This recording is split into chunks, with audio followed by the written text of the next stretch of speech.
Одат на продажба сите 40 филијали и еден нафтен склад на Лукойл во земјава. По воведувањето на санкциите од САД за руската нафта, од компанијата донесоа одлука да ја продадат целата актива со која располагаат надвор од Русија.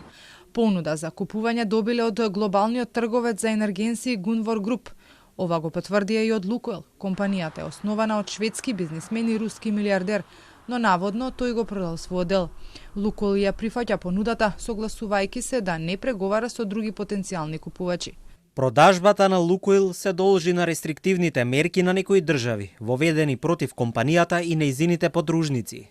Првиот регулатор Бислимовски вели дека се слушнал со првите луѓе на Лукойл во земјава. По ваквите случувања не очекува да се јави недостаток од нафтени деривати.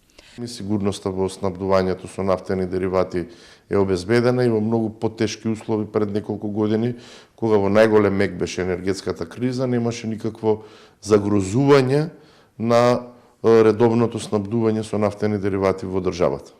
Но кога САД ги воведе санкциите, од регулаторната комисија предупреди дека е можно да има зголемување на цените. Од почетокот на неделава досега имаше 2 корекции во цената на дериватите. Од Македонско-Руско-Стопанската комора се надеваат дека со преземањето ќе биде се во ред и дека нема да има затворање, затоа што без работа ќе останат над 500 лица. Буџетот ќе изгуби солидна сума на пари по основ на даноци и други давачки, а енергетиката ќе остане без сериозен играч. До 21 ноември Лукойл треба целосно да се ослободи од својата актива.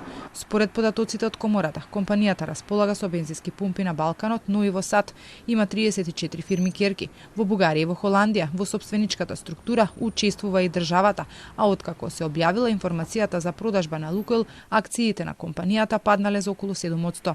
Пред санкциите на САД, Европа одлучи да забрани транзит на руски газ од ЕУ кон трети земји. Иако 90% од количините на газ во земјава се од Русија, надлежните тука тврдат дека нема да има проблеми поради овие санкции.